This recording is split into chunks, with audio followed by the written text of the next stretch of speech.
Dia sudah ngakuin bahwa ijazah dia tidak benar. Maka di foto resmi yang ada, tolong perhatikan, dia hanya berani nulis Gibran Rakabuming, tidak ada gelarnya sama sekali. Padahal sebelumnya dia masih tulis Gibran Rakabuming BSC, tapi mungkin waktu konsultasi dengan, padahal di fotonya Pak Prabowo masih lengkap gelarnya.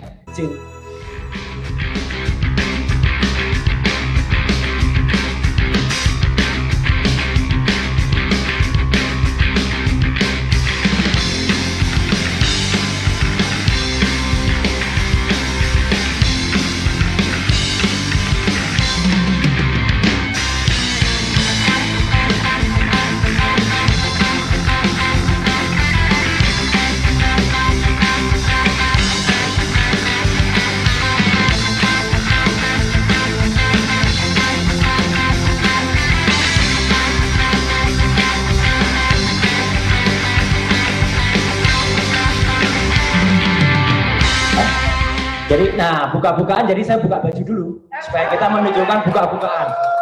Nah, ini baru buka-bukaan. Fufu Papa. Fufu Papa. Nah, jadi tadi sudah banyak yang menyebut soal, Pak Jokowi. Ya, itu betul. Ya, tapi saya akan menegaskan dua hal yang lain yang penting, yang juga sama pentingnya, maksud saya supaya kita strategis. Yang pertama adalah memang Fufu Papa ini, ya itu clear banget. Jadi memang harus, saya setuju lagunya Mas Refli Harun tadi, ya memang harus dimaksulkan. Jadi harus dimaksulkan. Nyanyi lagi Mas. Rasa cemas, hidup berat, dunia gelap. Fufu Papa maksulin saja. Nah, gitu. Iya. Dan sebenarnya yang bersangkutan dengan kroninya itu sebenarnya sudah ada ketakutan. Jadi kita nggak boleh mundur, kita harus maju. Ketakutannya apa? Kita beri hormat kepada Dr. Tifa ini, ya, sahabat saya yang kita tektok terus. Kita berdua dari dulu ngantemin soal ijazahnya si Fufu Papa ini, ya. Ijazah bapaknya juga, tapi kenapa? Dan dia sudah takut sebenarnya. Kalau kita perhatikan Bapak dan Ibu, dia sudah ngakuin bahwa ijazah dia tidak benar. Maka di foto resmi yang ada, tolong perhatikan, dia hanya berani nulis Gibran Rakabuming, tidak ada gelarnya sama sekali. Padahal sebelumnya dia masih tulis Gibran Rakabuming BSC, tapi mungkin waktu konsultasi dengan, padahal di fotonya Pak Prabowo masih lengkap gelarnya, Jenderal Purnawirawan TNI Haji Prabowo Subianto. BSC itu apa singkatannya? Bak jelas sekolahnya. Iya, bak jelas sekolahnya itu, ya, karena BSC. Karena apa? Karena dia kan ngakunya dulu 2 tahun SMA. Jadi ini penting nih bahan. 2 tahun sekolah di Santo Thomas di Solo, SMA. Santo Yosef di Solo. Kemudian 2 tahun, ayahnya kan masih wali kota, masih powerful. Kenapa nggak diselesaikan? Dia langsung pindah ke Singapura. Dan dia meneruskan sekolah di Singapura itu 3 tahun. Jadi kalau total sekolahnya berapa tahun tuh SMA-nya? Itu harusnya kita curigai.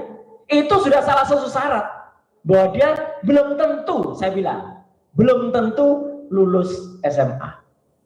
Tapi kemudian dia tiba-tiba masuk ke university yang cukup hebat, namanya University of Bradford. Ternyata MIDS di Singapura itu sudah tidak lagi kerjasama dengan Bradford. Oke. Kemudian dia seolah-olah lari ke Australia, ke UTS, University Technology of Sydney. Setahun dia di sana. Dan konon itu ada di websitenya Pemkot Surakarta loh, S2 di UTS. Padahal dia setahun di sana itu cuma matrikulasi. Matrikulasi harusnya beberapa bulan, itu setahun. Jadi nggak lulus juga. Jadi ini kalau ada pemaksulan, Bang Refli dan kawan-kawan semua, ini clear soal pendidikan itu sebenarnya clear. Dia menyatakan tidak benar pada teman. Dan dia sekarang mulai takut itu, ngakuin itu. Kalau dia berani, dia tulis insinyur dan dokter Andes tadi Pak Taufik, ya. Tapi kan dia kan nggak berani. Jadi ini sebenarnya poin bagi kita. Jangan khawatir, maju terus. Sebenarnya sudah ada ini poin. Yang kedua soal Fufu Fafa ini, clear banget ini sebenarnya. Dan terakhir kan teman-teman juga sudah dengar kan, bahkan BSSN, Badan Cyber dan Sandi Negara, itu menurut konfirmasi bocor alias Tempo, itu sudah meyakinkan bahwa memang itu benar.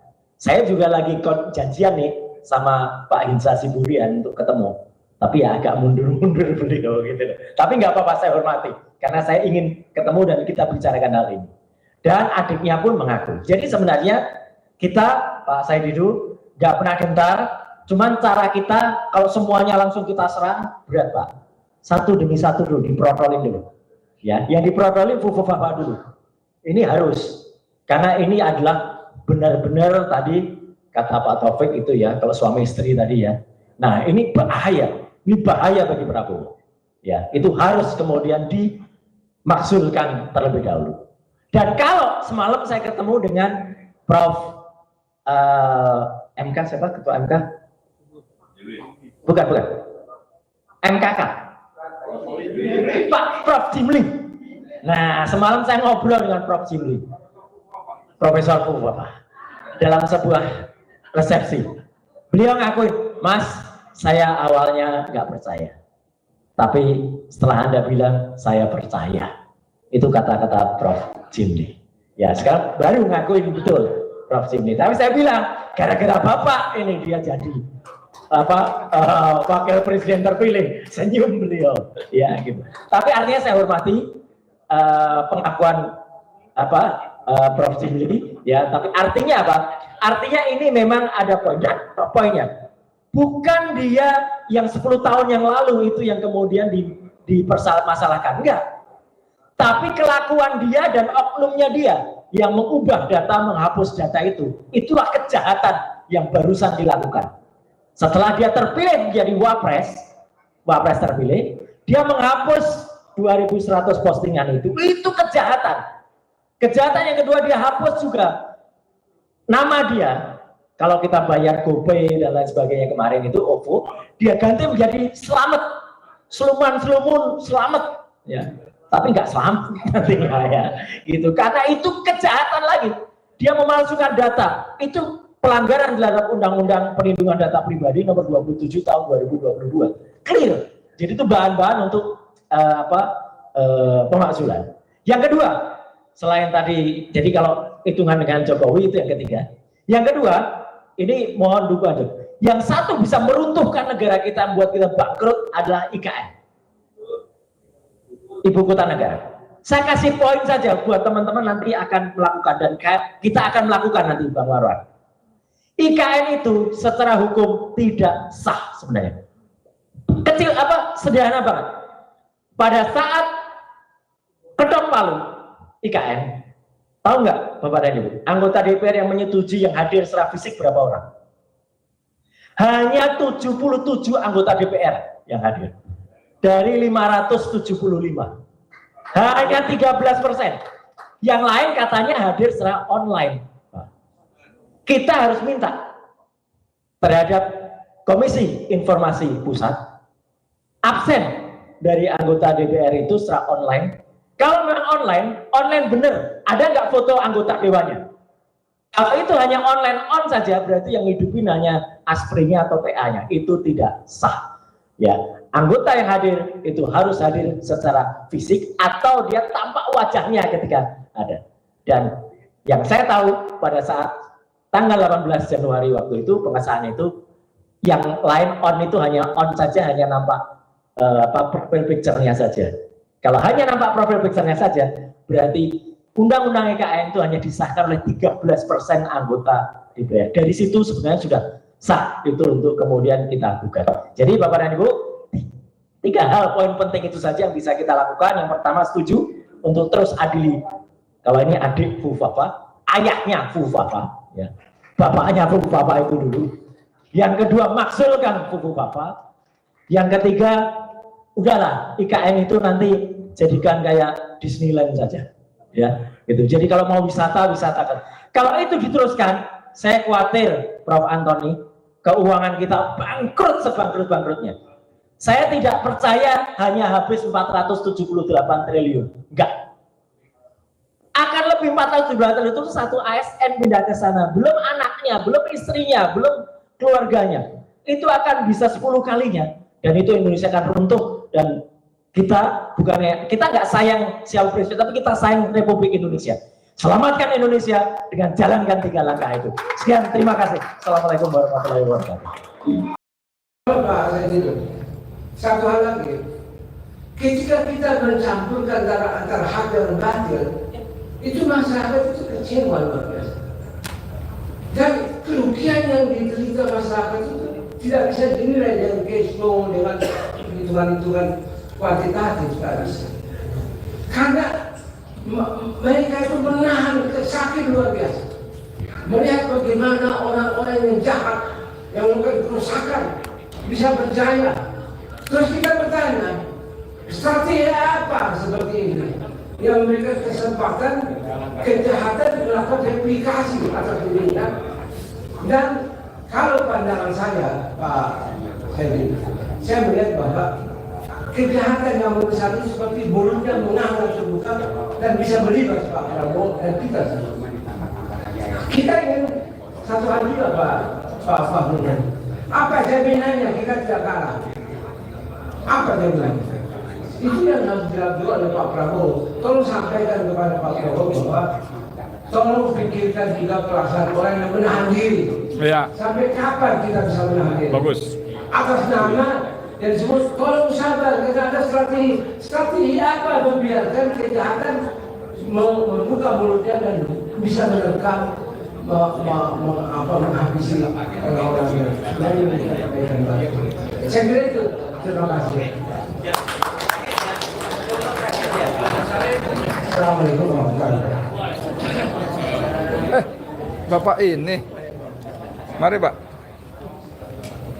Assalamualaikum warahmatullahi wabarakatuh. Waalaikumsalam warahmatullahi wabarakatuh. Poin penting kita penting. Pertama, 1, 2 ini masalah FTA. Kita tahu bahwa pemerintahan yang baik, rezim yang akan datang yang baik itu tentunya sangat memerlukan semacam dialog yang dilakukan ke FTA. Karena ini beda, bukan dubes atau bukan pejabat-pejabat negara yang juga keluar. Ini adalah orang Indonesia yang punya keterpanggilan untuk memberikan masukan-masukan yang luar biasa. Jadi mestinya rezim yang akan datang itu sangat memerlukan dan membutuhkan dan bahkan membiayai percaya seperti ini. Karena orang-orang tidak pernah beli. Itu yang pertama. Yang kedua, ini penjahat yang membubarkan forum dialog waktu itu. Ini sangat, dia lebih pintar ternyata. Dia tahu bahwa yang akan dihasilkan di dalam dialog-dialog itu akan memberikan masukan-masukan kepada Presiden Prabowo, Pak, sebelum dilantik dan sebelum masih banyak perubahan-perubahan menteri yang direncanakan. Karena dia tahu, maka dibubarkanlah ini. Dan ini harus segera ditangkap walaupun dia telah menjadi menteri. Misalnya banyak yang mengatakan bisa jadi itu sumbangan seorang Bahlil misalnya. Berarti Bahlil itu misalnya dia sudah menghalangi orang atau menghalangi Prabowo untuk mendapat masukan-masukan dari forum dialog FTA ini. Ya. Itu harus diusut. Andai kata memang ketangkep orangnya itu memang harus dikeluarkan kalau dia masuk dalam kabinet itu.